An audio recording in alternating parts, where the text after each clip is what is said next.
Alright, guys, guess what? It's the Lanier and Sons podcast with Lanier. It's just me. Nobody else is here. Just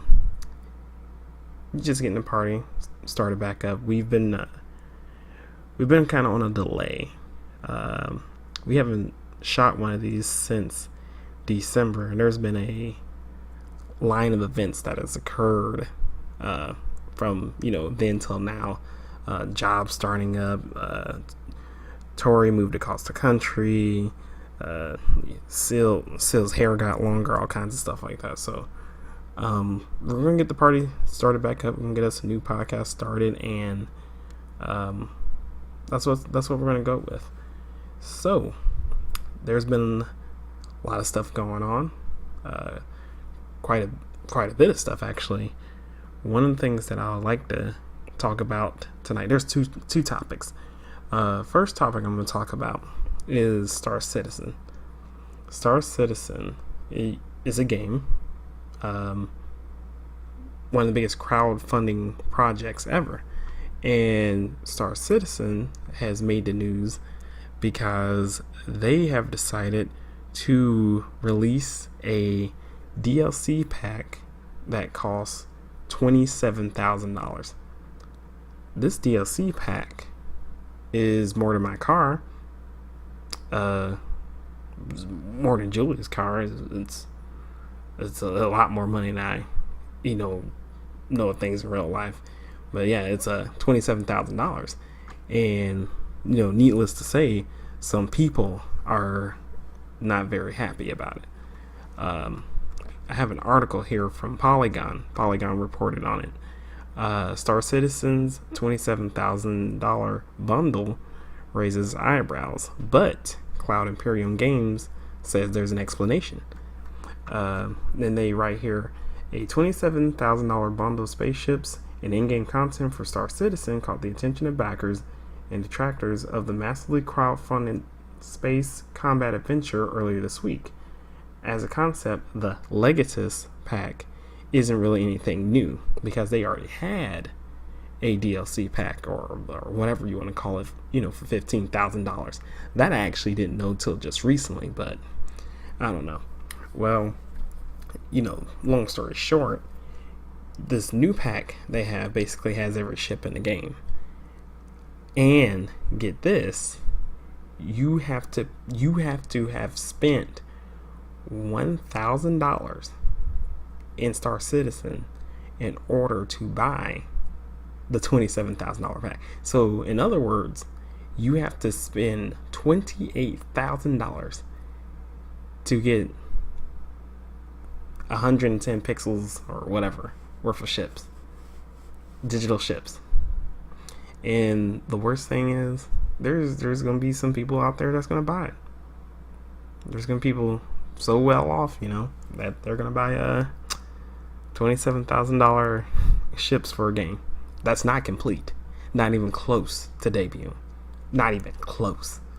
I mean, even as of right now, Star Citizen doesn't even seem like a game that even has a direction. I tried playing Star Citizen, and as hyped as I was for it, I didn't know what I was playing. The game, by the way, last I had checked on Star Citizen was at 120 million crowdfunded. People gave 120 million to the game. They, as at the time of this writing, from Polygon, has pulled in 185 million in crowdfunding over 6 years, and has a development and as Polygon says, it has a development timeline that can be called at best non-traditional. Well, I mean it's 200 people gave them $200,000 for nothing. I mean, if people keep giving you money, why do you need to release a product? You don't have to release a product. It's I don't know, it's really goofy. Like, it's one Redditor named StrikerX88 in the Star Citizen subreddit basically said, alright, this is getting ridiculous. And it is.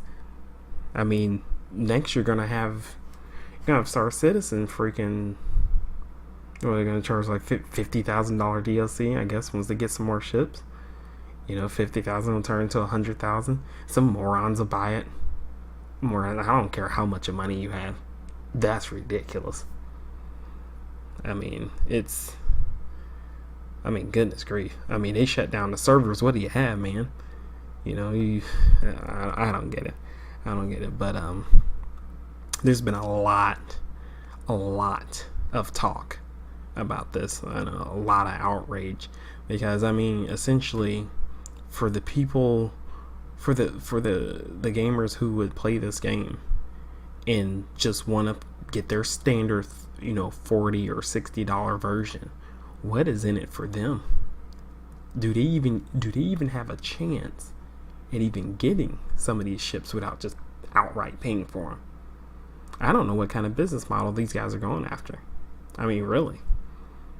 I think that this game is just it's going to be a tech demo, and it's going to be a game that there's nothing there. I think it's just going to be there for people to give them money. They gonna maybe one day come out with 1.0, give it out to the people, and that's it. That's wrap. I don't know. So, that's my spill on Star Citizen. I don't know what their goal is, but hopefully, they come out with something of substance, because basically from what I've seen, I don't see much there.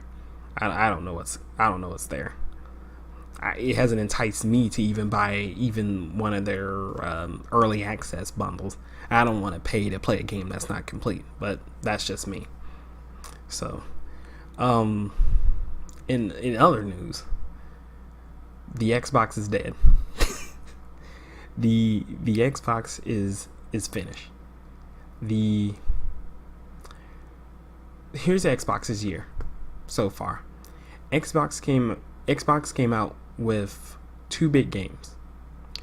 The first game was Sea of Thieves. Sea of Thieves comes out, has no content. Done. Has no content. The game's just a mess. If you don't have friends, if you try and play that single player, you're through. You're done. And even then, with single player, you're just doing the same 3 missions over and over again.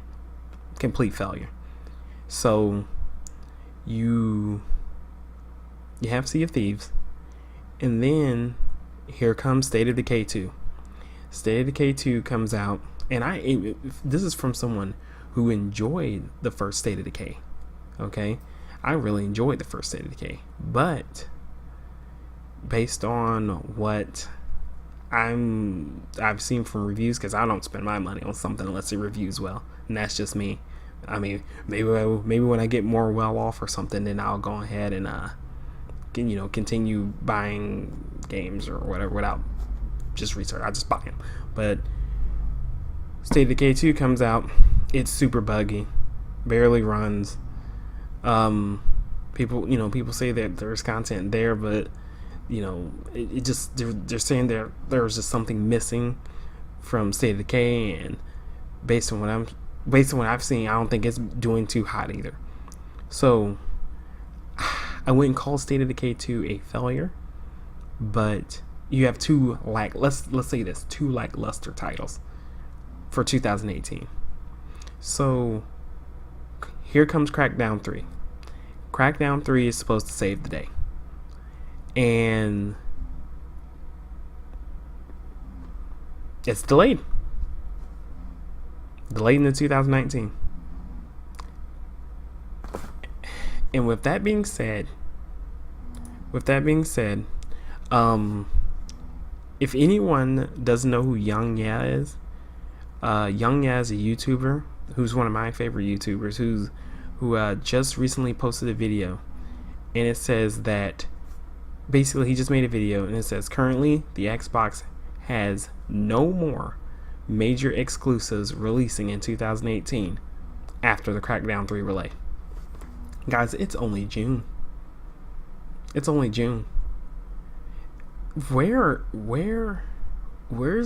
the games at? Where are the games? I mean, goodness. We'll just right off the top, PS4 exclusives. They've come out with God of War, which absolutely just blew the roof off the place, and they came out with Detroit Become Human. Just right there, just those two. And I'm pretty sure there's others that I'm missing. You know, Sony's come out with those, and then here comes Microsoft. They have two lackluster games and don't have anything else for the rest of the year. All I have to say is that Microsoft, which their E3 press conference I believe is this Sunday, they better blow the roof off the place. They better say that this is what we have and this is coming out 18, because I don't know what's going to happen to them come holiday season. Who's going to want to buy that mess? I mean, how do you have a game? How do you have a system with no games?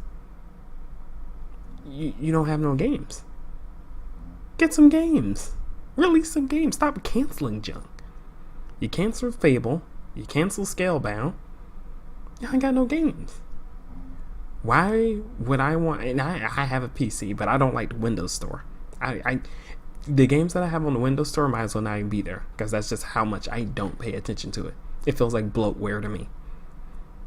So I would maybe more or less be interested in buying an Xbox, but y'all ain't giving me no reason to want to buy one. Microsoft isn't giving me reasons. I'm sure it's not giving a lot of other people reasons either. You know, people with money are mostly adults, and we don't.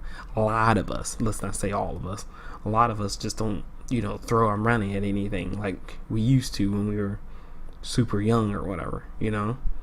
So I don't know. I hope that when E3 comes up, they have some kind of answer, because right now it ain't looking too good. It is not looking too good whatsoever. So that's all I got for right now. This is just us getting everything started, getting the party started again.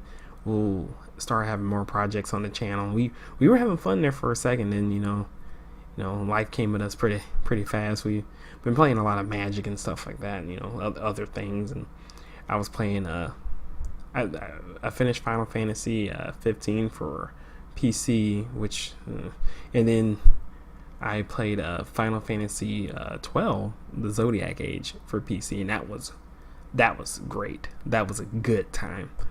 So then Final Fantasy 14, I've played that, and there were some other games in there. Far Cry 5 came out. So excuse me, 5. Yeah, 5. Far Cry 5 came out, and played that, and so there's been some other stuff, but I finally want to go ahead and get the channel back going, and Tori and Sil will be joining me for other projects, and we'll start throwing things up on here for everyone's enjoyment and stuff. So that will be it for the podcast. Hope y'all enjoyed, and see you guys later.